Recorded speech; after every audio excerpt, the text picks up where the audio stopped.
नमस्कार विद्यार्थी मित्रांनो, Sagar Patil maths and reasoning क्लासेसमध्ये आपलं स्वागत आहे. तर बघा 2025 मध्ये तलाठी भरतीची 2400 पेक्षा जास्त जागांची भरती येण्याची शक्यता आहे. तर त्याच्यामुळे आपण 2023 मध्ये जे तलाठी भरती 57 पेपर झाले होते त्याचे आपण सिरीज चालू केलेले. त्याच्यामधला आज आपण 30वा पेपर बघणार आहे, जो बघा आपला 29/8/2023 मध्ये तिसऱ्या शिफ्ट मध्ये झाला होता. तर बघा त्याच्या आधी आपलं जे ऍप्लिकेशन आहे Sagar Patil maths and reasoning नावाचं, तर त्याच्यावरती तुम्हाला कंबाईनसाठी सेपरेट बॅच अवेलेबल आहे. बॅचची फी फक्त आपली 999 रुपये असेल. सेम याचप्रमाणे आपल्या ऍप्लिकेशनवरती तुम्हाला एमपीएससी साठी पण सेपरेट बॅच अवेलेबल आहे. त्याची पण आपली फी 999 रुपये असेल. आणि येणाऱ्या काही दिवसामध्ये आपण तलाठी भरतीसाठी किंवा सरळ सेवेसाठी नवीन बॅच उपलब्ध करतोय. ती तुम्हाला आपल्या ऍप्लिकेशनवरती अवेलेबल होऊन जाईल. तर बघा आता पहिला प्रश्न बघू आपण. बघा सिरीज चॅप्टरचा क्वेश्चन काय दिले बघा. इंग्रजी वर्णक्रमावर आधारित दिलेल्या मालिकेत प्रश्नचिन्हाच्या जागी काय यायला हवे. बघा टीच्या नंतर एल कधी येते बघा. ABCD EFGHIJKL 8 घरं पुढे गेले की काय निघतं, एल निघते. मग आता एल आणि टी मध्ये बघा एल एल MNOPQRST बरोबर. बघा एलच्या पुढे 8 घरं गेली की टी निघते. परत टीच्या पुढे बघा ST UVWXYZ A आणि परत बी, म्हणजे बघा परत 8 घरं पुढे गेले की बी निघते. आणि बीच्या परत 8 घरं पुढे गेले की जे निघणार आहे. मग जेच्या परत पुढे 8 घरं मोजा. जे KLMNOPQR म्हणजे काय निघेल बघा, आर निघेल. आर म्हणजे ऑप्शन नंबर किती येते, 4 येते. ठीक आहे. चला पुढचा क्वेश्चन बघू. बघा सिरीज चॅप्टरचा क्वेश्चन आहे काय दिले बघा. अक्षरे चिन्हे असलेल्या खालील मालिकेचा संदर्भ घ्या आणि प्रश्नाचे उत्तर द्या. मोजणी ही केवळ डावीकडून उजवीकडे करावयाची आहे. बघा आता इकडे तुम्हाला सिरीज दिलेली आहे. जर मालिकेतून सर्व अक्षरे वगळली गेली तर उजवीकडून 6व्या स्थानी काहीपैकी काय असेल. बघा सगळी अक्षरे जर वगळली, आपण अक्षरे वगळून टाका पहिली. एक बघा ही सगळी अक्षरे वगळून टाकली आपण. ठीक आहे. तर काय म्हटले बघा, आता उजवीकडनं 6व्या स्थानी खालीपैकी काय येईल. 6व्या स्थानी काय येईल बघा. 1 2 3 4 5 आणि 6 म्हणजे डॉलर निघते. डॉलर म्हणजे ऑप्शन नंबर 2. ठीक आहे. चला पुढचा क्वेश्चन बघू. बघा काय दिले बघा. पायलने 5.5 लिटर संत्र्याचा रस खरेदी केला. तिने आणि तिच्या मैत्रिणीने 3 लिटर 925 ml रस प्यायला. तिच्याकडे किती रस शिल्लक आहे. बघा आता 5.5 लिटर म्हणजे काय असते बघा. 1 लिटर म्हणजे काय असते. 1 लिटर म्हणजे 1000 ml असते. बरोबर आहे का. मग थोडक्यात काय 3 शून्य वाढवतो. मग आता 5 लिटरच्या पुढे बघा 5 लिटर म्हणजे किती झाले 5000 ml आणि ते 500 ml म्हणजे किती झाले बघा 5500 ml. यामध्ये ml मध्ये लिहिले. ठीक आहे बघा. 5.5 लिटर म्हणजे 5500 ml झाला. आणि परत त्यातनं आपण किती पिलो बघा. तर 3 लिटर आणि परत काय 925 ml पिलो तर किती शिल्लक राहील विचारले आपल्याला. काय निघेल बघा ह्याच्यामधून. किंवा बघा आहे असं तुम्ही इथं डॉट जरी देऊन टाकला तरी चालून जाते. ठीक आहे बघा. बघा परत 10तनं 5 गेले 5 राहिले. 9तनं 2 गेले 7 राहिले. परत 14तनं 9 9 5 14. परत 4तनं 3 गेले 1 राहिले. आणि इथं डॉट जर दिला आपण बरोबर लिटरच्या खाली तर इथं हा डॉट येईल. म्हणजे 1 लिटर 575 ml. 1 लिटर 575 ml म्हणजे काय आलं बघा ऑप्शन नंबर पहिला. ठीक आहे. चला पुढचा क्वेश्चन बघू. बघा सरळ व्याज चक्रवाढीचा प्रश्न काय दिसतंय बघा. सरळ व्याजाच्या वार्षिक 10% दराने एक रक्कम किती कालावधीत तिच्या दुप्पट होईल म्हटलंय बघा. आता बघा व्याजाचा दर कुठला तुमचा सरळ व्याजाने म्हटलंय बरोबर आहे का. सरळ व्याज म्हणजे काय, दरवर्षी व्याजाचा दर हा सारखाच असतो. बघा मग आता मला सांगा दुप्पट होते म्हणजे काय झाली बघा. इकडे झाली 1 पट. मुद्दल तुमची 1 पट आहे आणि तुम्हाला व्याज किती मिळाले बघा. सरळ व्याज मिळाले 1 पट. म्हणजे वाढताना तुमची रक्कम खरी वाढली किती, फक्त 1 पटच वाढली. आता बघा ही 1 पट जर आपण 100% पकडली आणि ही 1 पट जर आपण 100% पकडली बघा 200% झाली म्हणजे दुप्पट झाली. पण वाढताना वाढली किती, 1 पटच वाढलेली. मग ही 100% वाढायला तुम्हाला किती बघा व्याज दर किती बघा 10% दर आहे. 100%ला बघा 10% बघा 10% दराने 100% व्हायला किती वेळ लागेल बघा. तर शून्याला शून्य गेले बरोबर किती झाले बघा 10 वर्ष. दरवर्षी 10% तर 10 10 100 वर्ष म्हणजे 10 वर्ष लागतात. 10 10 100 म्हणजे 100%. प्रत्येक वर्षी 10%. ठीक आहे. म्हणजे ऑप्शन नंबर 3 येते. चला पुढचा क्वेश्चन बघू. बघा आता नळ टाकीवरचा प्रश्न आहे काय दिले बघा. एक टाकी एक समान प्रवाह असलेल्या 3 तोट्यांद्वारे भरली जाते. एक समान म्हणजेच काय बघा. तिन्ही नळांमधनं काय सारखाच तिन्ही नळांची कॅपॅसिटी एफिशियन्सी सारखी अशाचा भाग नाही. सारखाच प्रवाह म्हणजे काय कंटिन्यू ते जर 1 लिटर पडत असले एका तासाला तर ते एका तासाला 1 लिटर पडणार आहे असा अर्थ आहे. बघा पहिल्या 2 तोट्यांना एकाच वेळी उघडल्यावर त्यांना टाकी भरण्यासाठी लागणारा वेळ हा फक्त तिसऱ्या तोटीला उघडल्यावर टाकी भरण्यासाठी लागणाऱ्या वेळे इतका आहे. म्हणजे ए आणि बी, बघा ए आणि बी ला जेवढा वेळ लागतो तेवढाच कोणाला वेळ लागतो तर सी ला वेळ लागतो. याचा अर्थ काय, ए आणि बी मिळून जेवढं पाणी पडतंय तेवढंच पाणी सी मधनं पण पडतंय, असं पण त्याचा अर्थ आहे.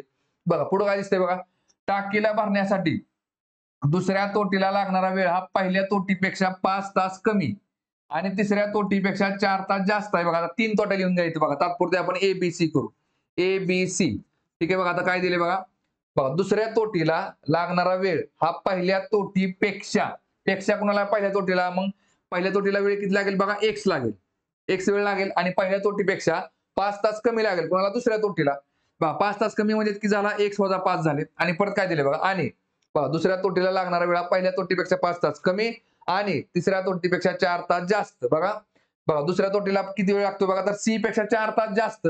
म्हणजेच बघा आता हे बघा दुसऱ्या तोटीला सी पेक्षा 4 तास जास्त आहे, म्हणजेच काय तिसऱ्या तोटीपेक्षा, तर तिसऱ्या तोटीचा अर्थ काय, 4 तास कमी वेळ घेत असेल कोणापेक्षा, दुसऱ्या तोटीपेक्षा. थोडक्यात काय निघाले इकडे, एक्स वजा 5 ही झाली दुसरी तोटी आणि ह्याच्यापेक्षा काय दिले बघा, तिसऱ्या तोटीपेक्षा 4 तास जास्त आहे.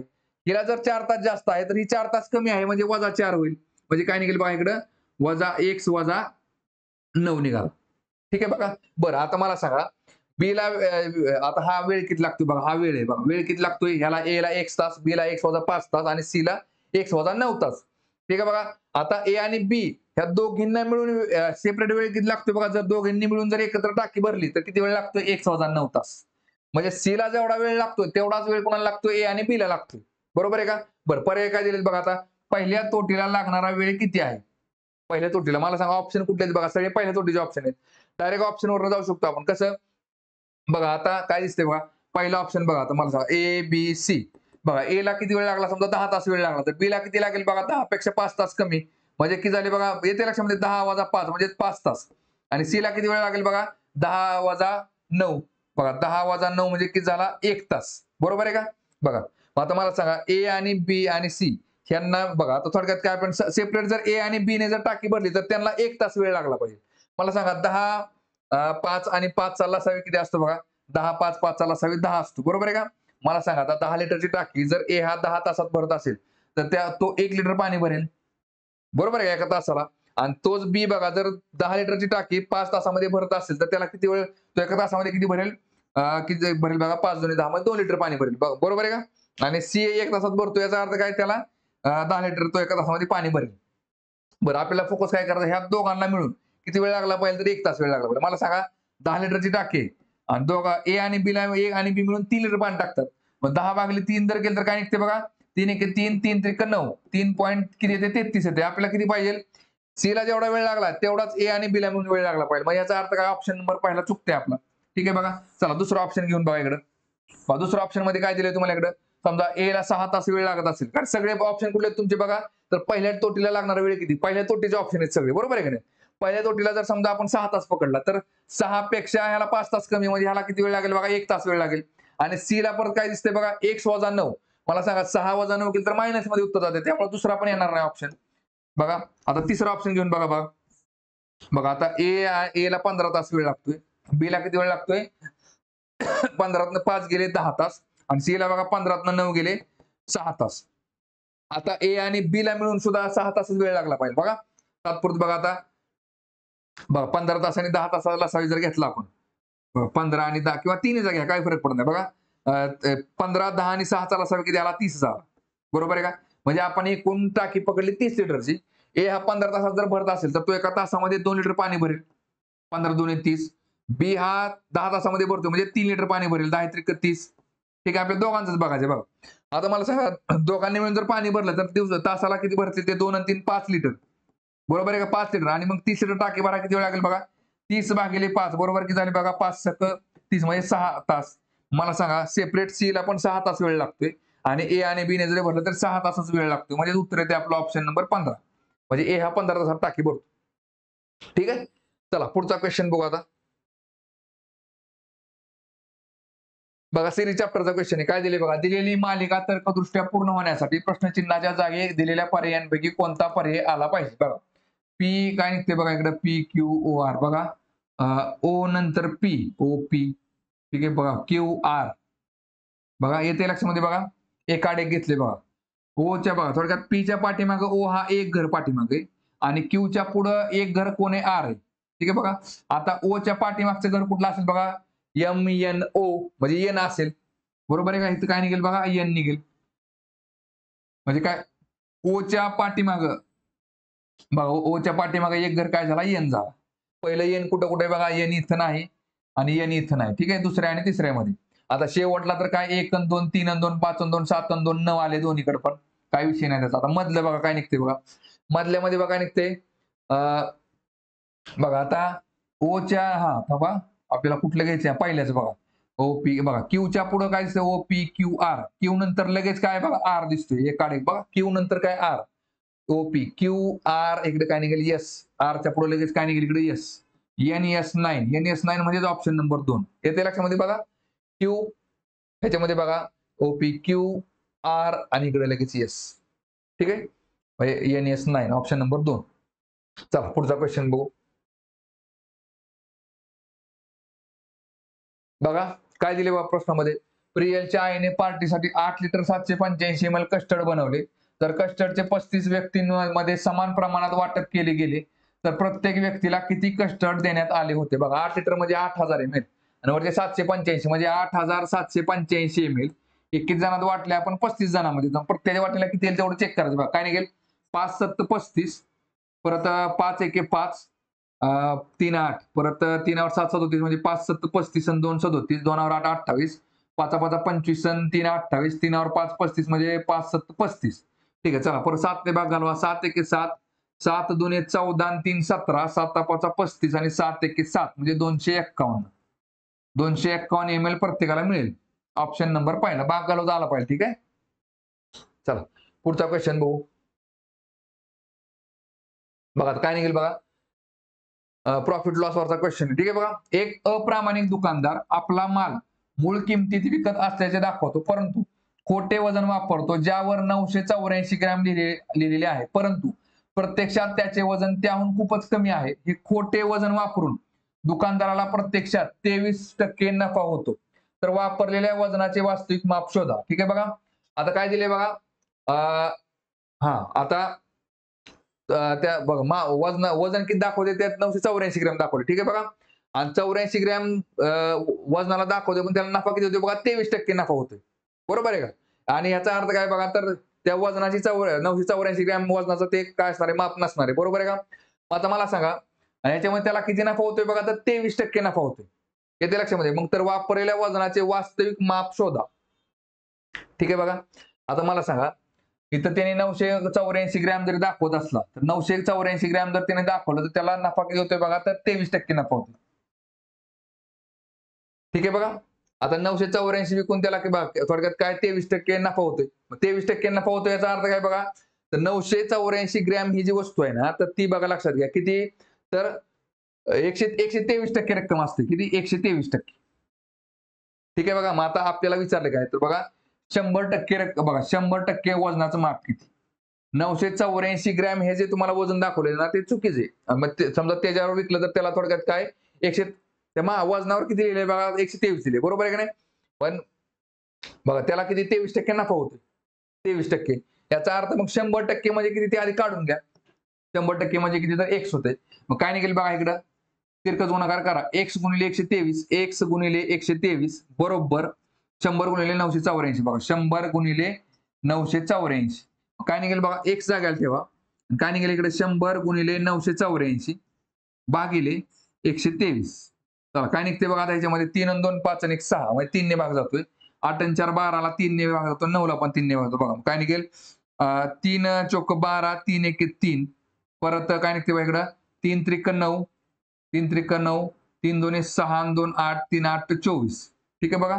चला आता काय निघेल बघा 41 गुणिले बघा 4 8 32 आणि 1 गुणिले 8 म्हणजे 41 गुणिले जर तुम्ही 8 केलं तर 8 1 8 8 चोक 32 328 येते बघा.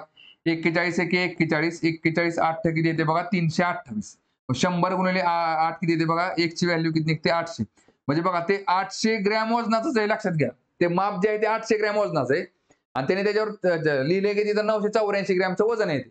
त्याच्यामुळे काय होते बघा वरचे जे काय तुम्हाला 184 ग्रॅम तुम्ही दाखवले त्याच्यामध्ये ते 184 ग्रॅम तुमच्या नफ्यामध्ये येतात.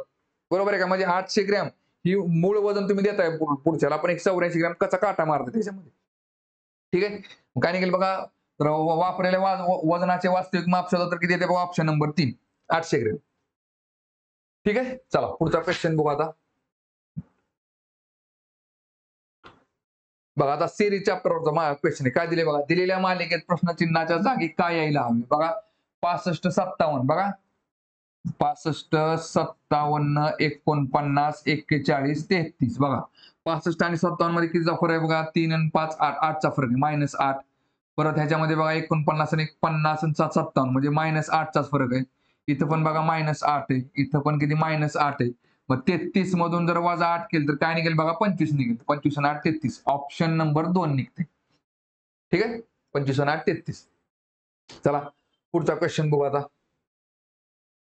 बघा बॉडमा चॅप्टरचा क्वेश्चन आहे. काय दिले बघा, जर ए चा अर्थ गुणिले आहे, बी चा अर्थ भागिले आहे, सी चा अर्थ वजा आणि डी चा अर्थ अधिक आहे, तर खालीलपैकी कशाची परिणामी संख्या 149 असेल. ठीक आहे बघा. आता सी म्हणजेच काय दिले बघा इकडे, 42. सी ची व्हॅल्यू काय, सी चा अर्थ वजा बघा, सी चा अर्थ वजा किती येते 4. याचा अर्थ काय, गुणिले 12. परत बी चा अर्थ काय दिले त्यांनी, भागिले काय दिले 93. परत डी चा अर्थ किती आहे, अधिक, आणि किती आहे 3. ठीक आहे बघा. चला इथं जर आपण ब्रॅकेट टाकलं तर काय निघेल बघा, 4 गुणिले 12 भागिले 93. मला सांगा 12ला समजा आपण 93 ने जर भाग घातला तर भाग जातो का पूर्ण बघा, 3 93 3 1 3 3 चोक 12 म्हणजे वरती काय 4 चोक 16 भागिले 31. 16ला काय 31 ने भाग जात नाही, म्हणजे तशाच अपूर्णांकामध्ये उत्तर निघते. आणि आपलं उत्तर पूर्ण मध्ये कसं आलंय बघा, 149 मध्ये. कारण की पुढे तुम्हाला कुठं चान्स नाही बघा, काय 42 आणि इकडे पूर्ण काय 3 आहे, अधिक वाजा बाकीचे फक्त. आपलं उत्तर तशाच अपूर्णांकामध्ये नाही आलं पाहिजे, त्याच्यामुळे पहिलं काय ते चुकतंय बघा. मग थोडक्यात काय, 4 12 आणि 93 मध्ये काय टाकले बघा, 4 12 93 मध्ये बघा आपण इकडे ए आणि बी टाकलंय, बरोबर आहे का. बघा 4 12 आणि 93 मध्ये बघा परत, हा ए आणि किती बी टाकलाय. ठीक आहे. चला परत पुढे काय निघते बघा, पहिल्याचा विषय संपला. चला दुसऱ्यामध्ये काय दिले बघा, 42 ए बघा, दुसऱ्यामध्ये बघा 42 4 12 93 आणि 3 लिहून घ्या. बघा ए म्हणजेच काय, ए चा अर्थ गुणिले, ए चा अर्थ गुणिले, डी चा अर्थ काय अधिक, डी चा अर्थ अधिक, बी चा अर्थ काय बघा भागिले, आणि परत शेवटला काय सी, सी चा अर्थ काय वजा. चला ब्रॅकेट टाका, इथे एक ब्रॅकेट बसेल, इथून आणि इथे एक ब्रॅकेट बसेल. ठीक आहे बघा. आता मला सांगा 12ला 93 ने भाग जाणार आहे का, पूर्णांकात जाणार नाही, बरोबर आहे का नाही. मग हे 12ला जर 93 ने भाग पूर्ण जात नसेल आणि इकडे काय अधिकचं चिन्ह आहे तर वजाचं चिन्ह आहे, त्यामुळे हे आपण पूर्ण सॉल्व्ह करू शकतो, नाही सॉल्व्ह करू शकत, किंवा पूर्णांकामध्ये 149 उत्तर नाही निघू शकत. आपल्याला पूर्णांकातलं उत्तर घ्यायचं 149. ठीक आहे. चला परत आता 3 नंबर सॉल्व्ह करा. 3 नंबर मध्ये काय दिले बघा, 42 4 परत काय 12 93 आणि 3. बघा आता बी मध्ये काय फरक आहे बघा, बी चा अर्थ भागिले, बी चा अर्थ भागिले, परत डी चा अर्थ काय बघा, डी चा अर्थ अधिक, डी चा अर्थ अधिक, परत ए चा अर्थ गुणिले, ए चा अर्थ गुणिले, आणि सी चा अर्थ काय वजा. ठीक आहे बघा. चला इथे एक ब्रॅकेट टाका आणि इथे एक, परत बघा 12 आणि 93 ला गुणायचे. ठीक आहे बघा. आता इकडे भाग घालवा. मला सांगा 42 जर 4 ने भागलं तुम्ही तर दशांश अपूर्णांकामध्ये उत्तर निघणार आहे, बरोबर आहे. 10.5 बरोबर आहे का. 4 1 4 आणि 10 4 25 म्हणजे 10.5 उत्तर येते. दशांश अपूर्णांकामध्ये उत्तर आल्यामुळे बघा आपल्याला बेरीज बाकीमध्ये आपल्याला 149 उत्तर आणायला ते येऊ शकत नाही, त्यामुळे ऑप्शन नंबर 3 पण चुकतोय. 4 नंबर बघा काय निघते इकडं बघा, 42 4 12 93 आणि 3. चला काय निघते बघा, ए चा अर्थ काय गुणिले, इथं गुणिले चिन्ह द्या. परत डी, डी चा अर्थ काय अधिक, इथं अधिक लिहा. परत सी, सी चा अर्थ वजा, वजा लिहा. आणि परत बी चा अर्थ काय बघा भागिले, इथं भागिले. चला ब्रॅकेट टाका, इथे एक ब्रॅकेट बसेल आणि इथे एक ब्रॅकेट बसेल. काय निघेल बघा इथं, हा इथे 4 2 किती आलं बघा, 4 2 8 आणि 4 चौक 16 168. चला अधिक 12 वजा 93 भागिले 3 केलं तर काय निघते बघा, 3 1 3 त्रिक 9 आणि 3 1 3. ठीक आहे बघा. चला मग काय निघते बघा इकडे आता, 168 आणि 2 किती झाले बघा, 68 69 70 आणि 10 80 म्हणजे 180. 180 वजा 31 म्हणजे 180 मधनं 30 गेले 101, 150 मधनं 1 गेला 149. म्हणजे आपलं उत्तर काय निघते बघा इकडे, ऑप्शन नंबर 4 बरोबर येते. ठीक आहे. चला पुढचा क्वेश्चन बघू. बघा कोडिंग डिकोडिंग वरचा प्रश्न काय दिले बघा, इंग्रजी वर्णमालाक्रमावर आधारित एका तर्कानुसार FMTZ हे BIPV शी संबंधित आहे. बघा FMTZ हे BIPV शी संबंधित आहे. त्याच प्रकारे GNUA हे CJQW बघा CJQ आणि W शी संबंधित आहे. त्याच तर्काचे अनुसरण केल्यास XRKD हे खालीलपैकी कशाशी संबंधित आहे. बघा आता ह्याच्यामध्ये रिलेशन काय निघते बघा. बी च्या पुढं एफ कधी निघते बघा. बी CDEF बरोबर आहे का नाही. 4 घरं पुढं म्हणजे थोडक्यात काय एफ च्या पाठीमागं -4 केले काय निघते बघा. बी निघते. परत आय आणि एम मध्ये बघा HI JKLM आयच्या पुढे 4 घरं गेले की एम आहे म्हणजेच एम च्या पाठीमागे 4 घरं आले काय निघते आय निघते. बरं पी च्या पुढे टी बघा OP QRST 4 पुढे घरं गेले की टी निघते. याचा अर्थ टी च्या पाठीमागे 4 घरं गेले की पी आणि व्ही च्या पुढे बघा UV WXYZ 4 घरं पुढे गेले की झेड येते म्हणजे -4 झेड च्या पाठीमागे 4 घरं कोणा व्ही आहे. आता बघा इथं जो संबंध असतो ना तोच इथं दिलेला असतो. त्यामुळे इथं परत सेपरेट वेळ वाया घालवत नाही. डायरेक्ट हे इकडे या. बघा एक्सच्या पाठीमागे काय निघेल बघा इथं.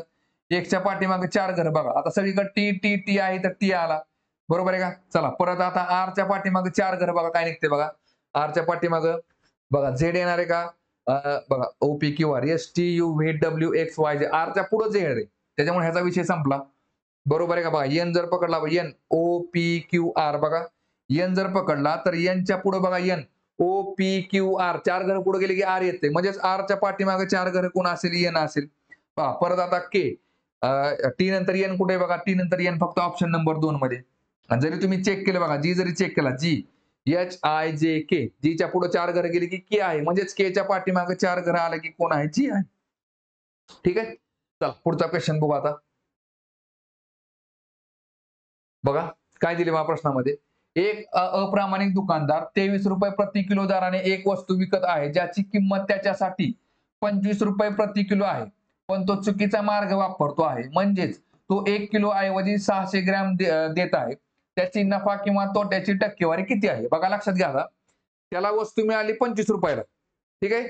त्याने रक्कमची व्हॅल्यू किती राहिली लावली बघा 23 रुपये लावलेली. बरोबर आहे की नाही. मग 23 रुपयाला 1 किलोग्रॅम बघा पण तो देताना किती देतोय बघा तर 600 ग्रॅम देतोय. किती रुपयाला तर 23 रुपयाला किती देतो 600 ग्रॅम. तर त्याची नफा किंवा तोट्या टक्केवारी किती देते काढावं लागेल आपल्याला. मग आता इथे काय करावं लागेल बघा लक्षात घ्या. आता मला सांगा 1 किलोग्रॅम बघा 25 बघा बघा आता 25 रुपये मूळ किंमत आहे. मग 25 रुपयाला तुम्ही काय 1 किलोग्रॅम मध्ये किती झालं बघा 1000 ग्रॅम झालं. 25 रुपयाला 1000 ग्रॅम तुम्ही काय करता इथं व्हॅल्यू आहे. बरोबर आहे का. बरं आता तुम्ही 25 रुपयाला 1 किलोग्रॅम जर असेल आणि त्यांनी जर बघा त्याला जर आता 23 रुपयाला तो किलो लावलाय बरोबर की पण आपण काय करू 23 रुपयाला त्याने खरं किती विकलं पाहिजे ते बघितलं पाहिजे आपण. 23 रुपयाला तो त्याने किती विकलं पाहिजे बघा. 23 रुपयाला त्याने किती विकलं पाहिजे बघा लक्षात घ्या. बघा किंवा डायरेक्ट बघा आपण 23 च्या ऐवजी 600 ग्रॅमची व्हॅल्यू 600 ग्रॅमची ही किती येते ते पण काढू शकतो आपण. डायरेक्ट 600 ग्रॅमला किती लक्षात येते बघा. बघा 600 ग्रॅमची जर आपण व्हॅल्यू काढली तर काय निघेल बघा इकडं तिरकस गुणाकार करा. बघा काय निघेल बघा इकडे काय निघेल बघा. बघा x गुणिले 1000 बघा x गुणिले 1000 बरोबर 600 गुणिले 25 600 गुणिले 25. ठीक आहे बघा. बघा मग आता काय निघेल बघा इकडं एक जागेला ठेवा. एक जागेला ठेवला आणि 1000 बरोबरच्या पलीकडे टाका. काय निघेल इकडे मग 600 गुणिले 25 छेद किती येते बघा इकडे 1000. चला 100 1000 बरोबरच्या पुढे गेले की छेदाला जाते. आता भाग घालवा. चला ह्या 2 बघा ह्या 1 शून्याला हा 1 शून्य घालू. 25 एके 25 25 चोक 100 परत 4 एके 4 आणि किती येते बघा 15 चोक 60. ठीक आहे बघा. म्हणजे बघा लक्षात घ्या आता 600 ग्रॅम किती रुपयाला 15 रुपयाची व्हॅल्यू आहे. बरोबर आहे की नाही. बघा 600 ग्रॅमची व्हॅल्यू किती आहे बघा 15 रुपये. 600 ग्रॅमची व्हॅल्यू किती आहे 15 रुपये आणि त्यांनी रक्कम किती वसूल करतो 23 रुपये. लक्षात आलं का तुमच्या. 25 रुपये त्याची खरेदी आहे स्वतःची खरेदी किंमत 25 आहे. मग 25 रुपयाला त्यांनी 1 किलोग्रॅम विकलं तर त्याला नफा बी नाही तोटा पण नाही. पण त्यांनी काय केलंय तोट्यामध्ये जाऊन किंमत किती लावली 23 रुपये. पण तो देताना काय लॉस करत नाही. तो काय करतोय वजन देताना त्याला 23 रुपयाला 600 ग्रॅम देतोय. सांगताना लावली किंमत किती 1 किलोग्रॅमची 23 रुपये पण देताना दिले किती 600 ग्रॅम. मग 600 ग्रॅमची त्याच्यानंतर जर बघितलं आपण त्याने 25 रुपयाला जर 1000 ग्रॅम विकत घेत असेल तर 600 ग्रॅमची व्हॅल्यू किती असेल 15 रुपये. 15 रुपयाची वस्तू तो विकतोय पण नफा किती कमवतोय 15 रुपये वरती बघा 23 मधनं 15 गेले खाली राहिले किती 8 रुपये म्हणजे तो 15 रुपयाची वस्तू विकताना त्याने 23 रुपयाला विकतोय म्हणजे 8 रुपये नफा कमवतोय. बरोबर आहे का नाही? 8 रुपये नफा किती रुपयावरती बघा तर 15 रुपयावरती. बरोबर आहे का बघा? 600 ग्रॅमची 15 रुपये किंमत होती, पण तो विकतो 23 रुपयाला म्हणजे 8 रुपये नफा काढतोय. पण नफा किती झाला बघा? 23 वजा 15 गेले तर 8 रुपये झाला नफा. हा नफा 15 रुपयावरती. मग टक्केवारीमध्ये बघा 8/15 गुणिले 100. काय निघेल बघा इकडं? 5 त्रिक 15, 5 दुने 10. बघा किती येते बघा? 8 दुने 16 म्हणजे 160. 160 भागिले जर 3 केलं तर भाग किती जातोय बघा? 3 एके 3, 3 पाची 15, 1 16. परत बघा 3 त्रिक 9 आणि 1 10.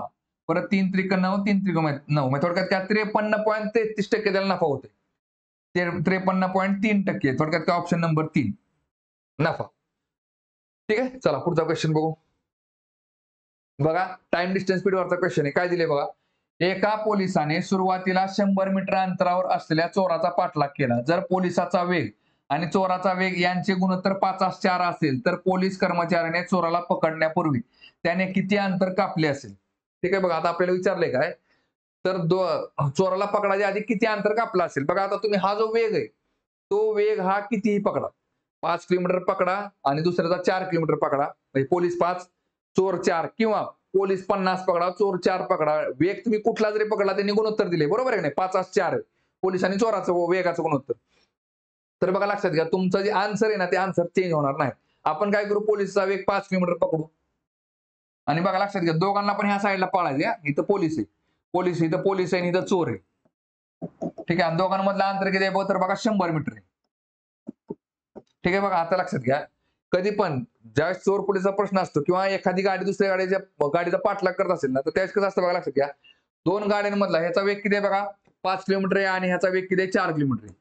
दोन गाड्यांमधला जो पाठीमागच्या गाडीचा जी चेस करणारी गाडी पुढच्या गाडीला तर तिचा जो जास्तचा वेग असतो ना ते दोघांमधला अंतर कमी करायचं का जास्त करायचं ते ठरवत असतं. थोडक्यात काय बघा, हे झालं अंतर आणि हा जरा खाली काय असतो बघा वेगातला फरक, वेगातील फरक. वेगातला फरक किती आहे बघा 1 किलोमीटर आहे. पण हे 100 मीटर मध्ये असल्यामुळे त्यामुळे हे खालचा तुमचा दोघांमधला वेगातला फरक आहे ना तो मीटर मध्ये लिहा 1000 मीटर. बरोबर आहे का? अशी बघा आता मला सांगा 100 भागिले जर आपण 1000 केलं तर इथं आपलं उत्तर कसं येईल अपूर्णांकामध्ये येणार आहे. बरोबर आहे का नाही? मग थोडक्यात काय 1 तासामध्ये येणार नाही. कारण तुम्ही जर तासामध्ये 1000 किलोमीटर जर अंतर कव्हर करत असाल जास्त त्याचा अर्थ तुम्हाला 100 मीटर अंतर कव्हर करत असेल तर काय 1 तासापेक्षा कमी वेळ लागणार आहे. फक्त गुणिले 60 करा. गुणिले 60 काय करायचं कारण 1 तासामध्ये 60 मिनिटं असतात. बरोबर आहे का? म्हणजे आपल्याला बघा मग 100 मीटर अंतर कव्हर करायला किती मिनिटं लागतात ते कळून जाईल बघा. चला ह्या शून्याला हा शून्य गेला आणि ह्या 2 शून्याला हे 2 शून्य गेले, राहिले किती बघा 6 मिनिट. काय ते उत्तर आपलं 6 मिनिट. आणि आपल्याला विचारलं काय बघा त्यांनी तर पोलीस कर्मचाऱ्याने चोराला पकडण्यापूर्वी त्याने किती अंतर कापले असेल बघा. 6 मिनिटांमध्ये चोर पकडला जाणार आहे. 6 मिनिटांमध्ये तो किती अंतर कव्हर करणार आहे तर बघा चोराचा वेग किती पकडला आपण 4 किलोमीटर. बरं मीटर मध्ये किती असेल बघा 4 किलोमीटर मध्ये 4000 मीटर. 4000 मीटर त्याला जायला किती वेळ लागतोय बघा तर 60 मिनिटं वेळ लागतोय. आणि मग तोच चोर बघा 6 मिनिटांमध्ये किती अंतर कव्हर करेल तर 1 मीटर. मला सांगा 60 मधनं 1 शून्य गेला 6 झाला, 4000 मधनं 1 शून्य गेला किती झालं बघा 400.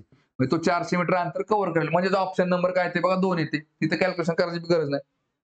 ठीक आहे, चला पुढचा क्वेश्चन बघू आता. बघा एनालॉजीवरचा प्रश्न आहे. काय दिले बघा, दिलेल्या अक्षर समूहांच्या जोडीमध्ये असलेल्या संबंधांप्रमाणे समान संबंध दर्शवणारा अक्षर समूह दिलेल्या पर्यायातून निवडा. चला काय दिसतंय बघा, डीच्या पुढे के कधी आला बघा ABCD EFGHIJK 7 घरं पुढे गेले की जे निघते बघा, सॉरी के निघतोय अधिक 7 घरं केली बघा. आता टी पासून ए बघा ST UVWXYZ आणि झेडच्या परत पुढे काय ए बघा, मग काय निघेल परत 7 घरं पुढे गेले की ए निघाला. आता जे पासून क्यू बघा जे KLMNOPQ 7 घरं पुढे गेले की क्यू येते. म्हणजे बघा प्रत्येक अल्फाबेटच्या पुढे 7 घरं पुढे गेले की अल्फाबेट निघते. म्हणजे आता बघा इथं जे कंडिशन असते ना संबंध तो संबंध इथं असतो. त्यामुळे आता हे डबल काढत बसी करणार डायरेक्ट पर्यायावर यायचं बघा. वायच्या पुढे ई किती क्रमांकावर आहे बघा वाय झेड ABCDE 6 घरं पुढे गेले काय निघते ई निघते. आपल्याला 7 पाहिजे त्यामुळे ह्याचा विषय संपला.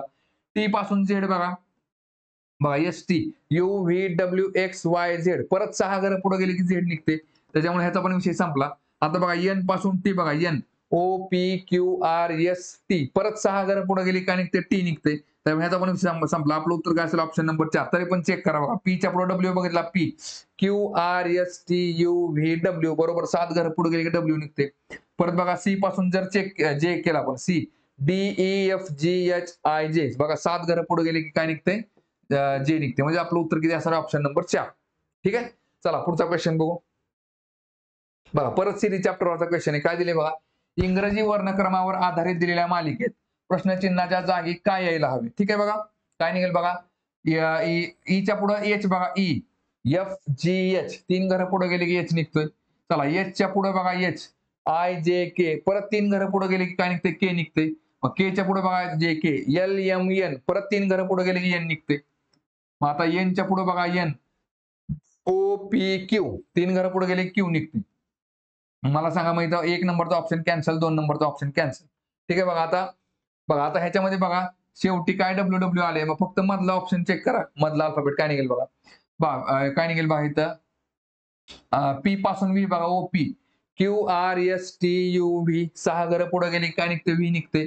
व्हीच्या पुढे बी बघा UV WXYZA आणि B परत 6 घरं पुढे गेली काय निघते बी निघते. आता बी पासून बघा एच हा AB CDEFGH परत 6 घरं गेली की एच निघाला. मग एचच्या पुढे 6 घरं मोजा एच IJKLMN निघते म्हणजे इथं काय असेल एन असेल आणि डब्ल्यू तर सगळीकडे दोन्हीकडे दिलेला म्हणजे QNW ऑप्शन नंबर 4 असेल. ठीक आहे. चला पुढचा क्वेश्चन बघू. बघा काय दिले बा प्रश्नामध्ये खाली विशिष्ट प्रकारे एकमेकांशी संबंधित असलेल्या 2 शब्द जोड्या दिलेल्या आहेत. खालील्या 4 पैकी 3 शब्द जोड्यांमध्ये समान सहसंबंध आहे आणि त्यामुळे त्यांचा एक गट तयार होतो. 4 जोड्यांमधल्या 3 जोड्यांमध्ये सारखा सहसंबंध आहे त्यामुळे त्यांचा एक गट तयार होतो. त्या गटात न बसणारी शब्दजोडी कोणती आहे. या शब्दांना अर्थपूर्ण मराठी शब्द मानले जावे. ह्याला मराठी शब्द मानले जावे अर्थपूर्ण आणि शब्दातील अक्षरे व्यंजन स्वर यांच्या संख्येच्या आधारे त्यांचे गट पाडले जाऊ नये आणि त्याच्यामध्ये स्वर किती व्यंजन किती किंवा अक्षर किती ह्याच्यावर त्यांचा गट पाडायचा नाही. हे परिपूर्ण काय अर्थपूर्ण मराठी शब्द आहेत. आता पहिले काय दिसते बघा महासागर आणि खोल. ठीक आहे समुद्र काय असतो खोल असतो. पुढे काय दिसते बघा वर खाली बघा वर आणि खाली हा विरुद्धार्थी शब्द आहे. चला परत बघा सावकाश आणि जलद हा पण काय दिसतोय बघा तुम्हाला विरुद्धार्थी शब्द आहे बघा. आणि बघा उदय आणि अस्त हा पण काय विरुद्धार्थी शब्द आहे बघा. 2, 3, 4 मध्ये विरुद्धार्थी शब्द आहेत त्यामुळे पहिले काय ते बघा चुकते आपोआप म्हणजे थोडक्यात काय ऑप्शन नंबर 1 येते की जो ह्या 3 सहसंबंधाला फॉलो करत नाही समानार्थी शब्द नाही. ठीक आहे बघा. चला पुढचा क्वेश्चन बघू आता. बघा सिलोगिझम चॅप्टरवरचा क्वेश्चन आहे. काय दिले बघा दिलेली विधाने आणि निष्कर्ष लक्षपूर्वक वाचा. बघा विधानामध्ये दिलेली माहिती सामान्यपणे ज्ञात तथ्यांपेक्षा वेगळी असल्याचे आढळले तरी ती सत्य आहे असे गृहीत धरून दिलेल्या निष्कर्षांपैकी कोणता दिलेल्या विधानांशी तर्कसंगत आहे ते ठरवा. ठीक आहे बघा. चला आता विधाने काय काय दिलीत बघा सर्व दरवाजे खिडक्या आहेत. बघा सर्व दरवाजे हे खिडक्या आहेत. चला परत काय दिले बघा काही खिडक्या ग्रिल आहेत. बघा ह्यातल्या काही खिडक्या ह्या काय आहेत तर ग्रिल आहेत. काही खिडक्या ग्रिल आहेत. ठीक आहे. चला परत निष्कर्ष काय दिला बघा काही ग्रिल दरवाजे आहेत. बघा आता बघा ह्याला काय म्हणतो आपण स्टँडर्ड डायग्राम आणि स्टँडर्ड डायग्राम वरून काय असतं होकारार्थी निष्कर्षांचे सगळे उत्तर ह्याच्यावर क्लिअर होऊन जातात. बघा दोन्ही निष्कर्ष काय असतात होकारार्थी त्याचा अर्थ एवढी एक डायग्राम पुरेसे. बघा काही ग्रिल दरवाजे आहेत. काही ग्रिल दरवाजे आहेत का बघा दरवाजाचा आणि ग्रिलचा काय संबंध दिसतोय का तुम्हाला नाही ऑप्शन नंबर पहिला चुकला. 2 नंबर बघा सर्व दरवाजे ग्रिल आहेत. बघा सर्व दरवाजे ग्रिल आहेत का बघा परत दरवाजा आणि ग्रिलचा काही संबंध नाही त्यामुळे हे पण चुकलं. काय निघेल बघा निष्कर्ष 1 आणि 2 हे निष्कर्ष 1 किंवा निष्कर्ष 2 पैकी एकही तर्कसंगत नाही म्हणजेच ऑप्शन नंबर 4 येते. ठीक आहे. चला पुढचा क्वेश्चन बघू आता. बघा बॉडमा चॅप्टरचा क्वेश्चन आहे. काय दिले बघा चला आधी हे सोडवा. काय निघते बघा 8 आणि 4 12 12तनं 2 गेले राहिले किती 10 राहिले. चला परत गुणिले बघा 17तनं 12 गेले खाली किती राहिले 5 लिहा आणि इकडे परत गुणिले बघा गुणिले 10 आहे लिहून घ्या आणि वजा किती इकडे 49. ठीक आहे बघा काय निघेल बघा येते लक्षामध्ये बघा 8 आणि 4 12तनं 2 गेले 10 राहिले. बघा हे एक ब्रॅकेट सोडवलं परत गुणिले चिन्ह आहे असं 17तनं 12 गेले 5 हे आहे असं लिहिलं आणि परत गुणिले 10 आणि वजा 49. बघा 10 10 100 100 गुणिले 5 झाले 500 500 मधनं 49 वजा करा काय निघते बघा 411 येईल. बरोबर आहे का 411 म्हणजे ऑप्शन नंबर 3. ठीक आहे. चला पुढचा क्वेश्चन बघू. बघा सिरीज चॅप्टरचा क्वेश्चन आहे. काय दिले बघा दिलेली मालिका तर्कदृष्ट्या पूर्ण होण्यासाठी प्रश्नचिन्हाच्या जागी खालीलपैकी कोणता पर्याय आला पाहिजे. ठीक आहे बघा, 5, 8, 13, 20. बघा 5, 8, 13, 20, 29 काय निघते बघा ह्याच्यामध्ये, 5 अधिक 3 8 येते बघा, 8 आणि 5 13, परत 13 अधिक 7 20, 20 अधिक 9 29. बघा 3 आणि 2 बघा 3, 3 आणि 2 5, 5 आणि 2 7, 7 आणि 2 9, 9 आणि 2 11, अधिक 11 केली काय निघेल बघा इकडं, 29 आणि 11 20 30 40 यायला उत्तर पाहिजे बघा. 40 उत्तर येते ऑप्शन नंबर 2. ठीक आहे, चला पुढचा क्वेश्चन बघू. बघा परत टाइम डिस्टन्स स्पीडचा क्वेश्चन आहे. काय दिले बघा, एका पोलिसाला 200 मीटर अंतरावर एक चोर दिसतो. चोर पळायला सुरुवात करतो आणि पोलीस त्याचा पाठलाग करतो. चोर आणि पोलीस या अनुक्रमे 10 किलोमीटर पर आवर आणि 11 किलोमीटर पर आवर या वेगाने धावतात. 6 मिनिटांनंतर त्यांच्यामधील अंतर मीटर मध्ये किती असेल. बघा लक्षात घ्या, दोघांमधला वेगातलं बघा, आता लक्षात घ्या, इथं काय पाठीमागे पोलीस आहे आणि हा काय बघा पुढे चोर आहे. ह्याचा वेग किती आहे बघा 11 किलोमीटर आहे आणि ह्याचा वेग किती आहे बघा 10 किलोमीटर आहे. बरोबर आहे का, दोघांमधलं अंतर किती आहे 200 मीटर. आणि दोघं पण बघा आता समजा या साईडलाच पळायला लागले, कोणाला चोराला पकडायचे. ठीक आहे, बरोबर आहे. आता बघा दोघांमधलं जे अंतर असतं ते कोण ठरवतं बघा, आताच बघितले पाठीमागच्या क्वेश्चन मध्ये आपण. हे अंतर कोण कमी करतं, चोरापेक्षा पोलिसाचा ह्या चोराच्या वेगापेक्षा असणारा जो जास्तीचा वेग आहे तो काय करत असतो, दोघांमधलं अंतर कमी करत असतो. म्हणजे बघा ह्याचा जर वेग 10 असेल ह्याचा पण जर 10 असेल ना तर 10 ला 10 कॅन्सल होऊन जाते. बरोबर आहे का, तर दोघांचा पण जर स्पीड 10 असताना तर दोघांमधलं अंतर कमी झालं असतं नाही, अंतर सेमच राहिलं असतं, दोघांनी पण समान अंतर पार केलं असतं. मग बघा मग थोडक्यात काय ह्याला वेग वाढवावा लागतो, पोलिसचा वेग हा चोरापेक्षा जास्त असणार आहे. मग बघा कसं असतं बघा, अंतर भागिले काय करायचं कधी पण, अंतर भागिले वेगातील फरक, वेगातील फरक. ठीक आहे बघा, आता लक्षात घ्या. हा तर 6 मिनिटांनंतर त्यांच्यामधलं अंतर किती असेल बघा आपल्याला विचारले. बरोबर आहे का, पण इथं काय आपल्याला आता ते चोराला पकडायला किती वेळ लागेल ते बघायचं नाही आपल्याला. तर 6 मिनिटांनंतर दोघांमधला डिस्टन्स किती असेल बघा लक्षात घ्या. दोघांमधलं अंतर बघा एका तासामध्ये म्हणजेच काय बघा 1000 मीटर दोघांच्या वेगातला फरक आहे. बरोबर आहे का, मग दोघांच्या वेगातला फरक किती आहे 1000 मीटर आहे. हा 1000 मीटर हा एका तासामध्ये पडणार आहे 60 मिनिटांमध्ये. बरोबर आहे का, 1 तास जर अंतर कव्हर केलं तर हा 11 किलोमीटर जाणार आहे, हा 10 किलोमीटर जाणार आहे.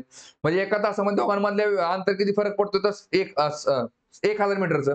दोघांमधलं बघा 6 मिनिटांमध्ये किती अंतर पडेल, 60 मिनिटांमध्ये 1 किलोमीटर पडते तर 6 मिनिटांमध्ये किती, काय नाही बघायचं काय, 60 1 शून्य कमी केला 6 झालं, 1000 मधनं 1 शून्य कमी केला 100 येईल. बरोबर आहे का, 6 मिनिटांमध्ये बघा 100 मीटर अंतर कमी होणार आहे. बरं आता मग काय म्हटले बघा, 6 मिनिटांनंतर त्यांच्यामधलं अंतर किती असेल. बरोबर आहे का, 6 मिनिटांमध्ये बघा 100 मीटर अंतर कव्हर केलं, हे 100 मीटर अंतर कव्हर केलं कोणी पोलिसांनी. मग आता किती 6 मिनिटांमध्ये, मग आता परत अंतर किती असेल मग त्याच्यामध्ये परत किती झालं 100 मीटर अंतर असेल. 100 मीटर अंतर 6 मिनिटांमध्ये कव्हर होते, मग उरलेलं किती असेल 100 मीटर अंतर असेल. मग किती येते ऑप्शन नंबर 4 येते 100 मीटर. ठीक आहे, आणि मग मला सांगा पूर्ण चोराला पकडायचा वेळ विचारला असता तर किती असेल बघा, ह्याला जर 6 मिनिटं तर ह्याला पण किती येतात 6 मिनिटं म्हणजे 12 मिनिटं. 12 मिनिटांमध्ये चोर पकडला जातो. ठीक आहे, चला पुढचा क्वेश्चन बघू. परत सिलोगिझम चॅप्टरचा क्वेश्चन आहे. काय दिले बघा, दिलेले विधान आणि निष्कर्ष लक्षपूर्वक वाचा. विधानांमध्ये दिलेली माहिती सामान्यपणे ज्ञात तथ्यांपेक्षा वेगळी असल्याचे आढळले तरी ती सत्य आहे असे गृहीत धरून दिलेल्या निष्कर्षांपैकी कोणता निष्कर्ष दिलेल्या विधानांची तर्कसंगत आहे ती ठरवा. बघा विधाने काय दिलेत, काही लॅपटॉप झाडे आहेत बघा, काही लॅपटॉप ही काय आहेत तर झाडे आहेत. चला परत पुढे काय दिले, एकही झाड घर नाही. बघा एकही झाड काय म्हटलेले घर नाही, एकही झाड काय म्हटलेले घर नाही, झाडाचा आणि घराचा काही संबंध नाही. ठीक आहे बघा, चला परत आता पुढे काय दिले बघा, निष्कर्ष काय दिला पहिला, काही घरे लॅपटॉप आहेत. बघा काही घरे लॅपटॉप आहेत का, बघा लॅपटॉपचा आणि घराचा काय संबंध आहे का इथं बघा, आणि बघा दोन्हीच्या निष्कर्ष बघायला आहे ते होकारार्थी निष्कर्ष आहेत आणि हा डायग्राम कुठल्या स्टँडर्ड डायग्राम आहे. मग होकारार्थी निष्कर्षाला फक्त स्टँडर्ड डायग्राम पुरेसे असते. बघा काय घरी लॅपटॉप आहेत का, लॅपटॉपचा घराचा काही संबंध नाही. पहिले काय झालं, चूक झालं. 2 नंबर बघा, सर्व घरी लॅपटॉप आहेत. बघा सर्व घरी लॅपटॉप आहेत का, काही संबंध नाही, त्यामुळे 2 नंबरचं पण चुकलं. मग उत्तर काय असेल बघा, बघा 1 किंवा 2 पैकी एक निष्कर्ष तर्कसंगत नाही, म्हणजे ऑप्शन नंबर पहिला. ठीक आहे, चला पुढचा क्वेश्चन बघू. बघा टाइम अँड वर्क वरचा क्वेश्चन आहे. काय दिले बघा, ए हा 16 दिवसात दिलेल्या 2 स्थानकांदरम्यान रेल्वे मार्ग बनवू शकतो आणि बी हा तेच काम 12 दिवसात करू शकतो. बघा ए हा एकट्याने काम केलं तर 16 दिवसात करू शकतो आणि बी तेच काम काय म्हटले 12 दिवसात करू शकतो. बा सीच्या मदतीने त्यांनी हे काम फक्त 4 दिवसात केले. बघा सीच्या मदतीने म्हणजेच काय बघा, ए बी सी या तिघांनी मिळून ते काम किती दिवसात पूर्ण केले, तर 4 दिवसात पूर्ण केले. तर काय म्हटले बघा, तर सी एकट्याने हे काम किती दिवसात करू शकतो. मग मला सांगा आता 16, 12 आणि 4 चा लसावी किती आला बघा, तर 48 आला. ठीक आहे बघा, मग 48 म्हणजे काय पकडायचं आपण, एकूण काम. एकूण काम किती आहे बघा इथं, 48 रुपयाचे. बघा 16 त्रिका 48, 12 चोक 48 आणि परत 4 गुणिले 12 48. बघा आता मला सांगा 48 रुपयाचं काम ए हा 16 दिवसात करतो, तर त्याला एका दिवसाला पेमेंट किती असेल बघा, 16 त्रिका 48 मध्ये 3 रुपये. इकडे बघा 12 चोक 48 म्हणजे 4 रुपये आणि इकडं 4 गुणिले 12 म्हणजे 48 12 रुपये. ठीक आहे बघा, आता लक्षात घ्या, ए ला 3 रुपये पेमेंट मिळते, बी ला 4 रुपये पेमेंट मिळते एका दिवसाला आणि तिघांना मिळून 12 रुपये पेमेंट मिळते. याचा अर्थ काय बघा, 3 आणि 4 किती झाले 7 रुपये ए आणि बी चे, आणि तिघांचे 12 असेल तर सी ला किती असेल बघा, 12 हे 7 वजा केलं तर काय निघते 5 रुपये. बरोबर आहे का, 4 आणि 3 7, 7 आणि 5 12, तिघांना मिळून किती मिळते 12 रुपये. मग सी ला 5 रुपये मिळेल. आणि काय विचारले, एकट्याने सी काम किती दिवसात करू शकेल. बघा काम किती रुपयाचे, 48 रुपयाचं काम आहे. मग 48 रुपयाचं काम सी हा एकट्याने 5 रुपयाने किती दिवसात पूर्ण करेल. बाकी निघेल बघा, 5 एके 5, 5 9 45 आणि बाकी राहिली 3. 3वर बघा म्हणजे थोडक्यात काय 5 सक्क 30. बरं आपल्याला अपूर्णांकात लिहायचे नाही का, 48 भागिले 5. काय निघेल बघा, 5 9 45 आणि बाकी राहिली बघा 3, म्हणजे 9.3/5 दिवस. 9.3/5 म्हणजे ऑप्शन नंबर 2. Option number 2. ठीक आहे, चला पुढचा क्वेश्चन बघू आता. बघा काय दिले बा प्रश्नामध्ये, एका वर्गाच्या ए आणि बी अशा 2 तुकड्या आहेत ज्यात अनुक्रमे 36 आणि 44 विद्यार्थी आहेत. जर तुकडी ए चे सरासरी वजन 40 किलोग्रॅम असेल आणि तुकडी बी चे 35 किलोग्रॅम असेल तर संपूर्ण वर्गाचे सरासरी वजन काढा. बघा आता ए चे सरासरी किती आहे बघा, ए ची सरासरी आहे किती इकडं, तर 36 किलोग्रॅम आणि बी ची किती आहे बघा, तर 44. सॉरी, ए मध्ये किती विद्यार्थी आहेत, तर 36 विद्यार्थी आहेत. ठीक आहे बघा, ए मध्ये झाले 36 विद्यार्थी आणि बी मध्ये किती झाले बघा, तर 44 विद्यार्थी. ठीक आहे बघा, इथे सरासरी लिहा आणि इकडे एकूण लिहा. बघा आता ए ची सरासरी किती आहे बघा, 40 किलोग्रॅम आहे आणि बी ची सरासरी किती आहे बघा, 35 किलोग्रॅम. ठीक आहे बघा, तुम्हाला सांगा ए च्या वर्गातल्या ए तुकडीमधले एकूण विद्यार्थ्यांचं एकूण वजन किती आहे बघा, 36 गुणिले 40 करा, 36 गुणिले 40 काय निघेल बघा, इकडं 4 सक्क 24, 4 त्रिक 12 आणि 2 14 म्हणजे आणि 0 आहे 1440. इथे किती आलं, 1440.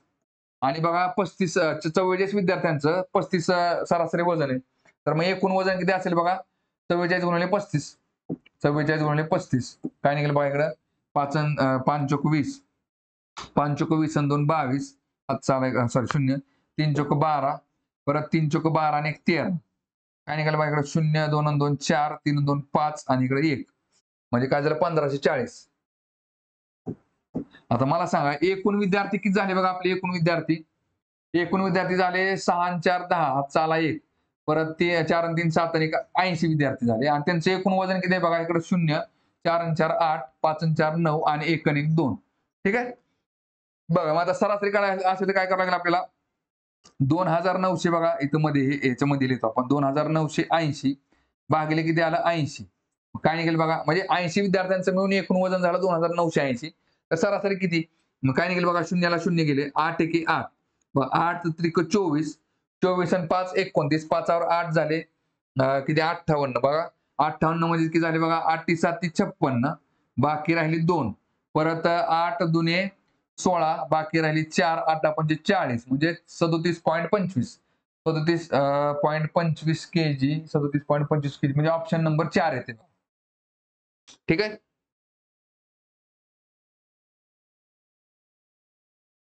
ठीक आहे, चला पुढचा क्वेश्चन बघू आता. बघा काय दिले बा प्रश्नामध्ये, खालील 4 पैकी 3 पर्यायात एक विशिष्ट साधर्म्य आहे आणि त्यामुळे त्यांचा एक गट तयार होतो, कोणता पर्याय त्या गटात बसत नाही.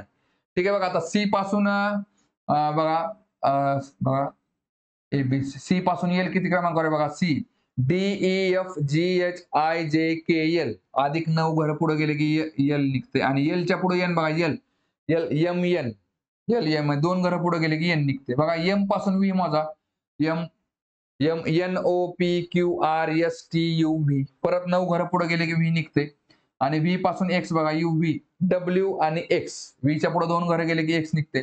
परत बघा आय पासून आर बघा आय JKLMNOPQR 9 घरं पुढे गेले की आर निघते आणि मग आर आणि टी मध्ये बघा OPQR एस आणि टी परत 2 घरं पुढे गेली की काय निघते टी निघते.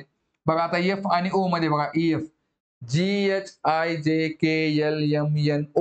9 घरं पुढे गेली की ओ निघते पण ओ आणि टी मध्ये बघा ओ OPQRST 5 घरं पुढे गेली काय निघते बघा टी निघते. सगळीकडे काय 929292 म्हणजे आपलं उत्तर येते ऑप्शन नंबर 4. ठीक आहे गटात न बसता. ठीक आहे चला पुढचा क्वेश्चन बघू आता बघा काय दिले बघा प्रश्न सरळ व्याज आणि चक्रवाढ व्याजाच्या चॅप्टरवरती क्वेश्चन आहे. काय दिले बघा जर वार्षिक गणनेनुसार चक्रवाढ व्याजाच्या वार्षिक 5% दराने 3,500 रुपये रक्कम गुंतवली गेली तर चक्रवाढ व्याज 358.75 होते. हो एवढे होण्यासाठी लागणारा कालावधी किती आहे बघा 24 महिने म्हणजे 2 वर्ष 2 वर्ष इकडे किती आहे बघा हे झाले 1.5 वर्ष बघा हे किती आहे बघा 20 महिने म्हणजे 1 वर्ष अधिक किती येते बघा 8 महिने. बरं ठीक आहे बघा आता आपल्याला काय करायचंय बघा लक्षात घ्या बघा बघितले लक्षात येऊन जाते काय 3,500 रुपये तुमची मुद्दल आहे बरोबर आहे का 3,500 रुपये तुमची काय मुद्दल आहे आणि त्याच्यावरती बघा लक्षात घ्या तुम्हाला व्याज किती मिळाले बघा तर 358.75 बरोबर आहे का 358.75 इथे काय सॉल्व्ह करत बसायची गरज नाही बघा लक्षात घ्या. मला सांगा 358.75 आहे 3,500च्या किती टक्के कधी पण लक्षात घ्या आता समजा कोणी 100 केलं आपण तर किती निघेल बघा 3,500 मला सांगा बरं 3,500चा हा मला सांगा 3,500चा 10% किती असतो बघा तर एक शून्य अलीकडे आलो आपण तर काय निघेल बघा 350 किती झाला त्याचा 10% झाला बरोबर आहे का 10% आणि व्याज दर किती आहे तुमचा 5%. मग दोन बघा 1 वर्षाला 5% 2 वर्षाला 10%. 10% किती झाला तुमचा 350 आणि रक्कम व्याज वाढले किती बघा 358 रुपये म्हणजे 8 रुपये वाढलेत आणखी जास्त. चक्र साहजिकच आहे बघा जर सरळ व्याज जर असतं ना तर तुम्हाला 350 रुपये व्याज मिळालं असतं 3,500 रुपयावरती बरोबर आहे का किती 5% 2 वर्षाचं म्हणजे 10% 350.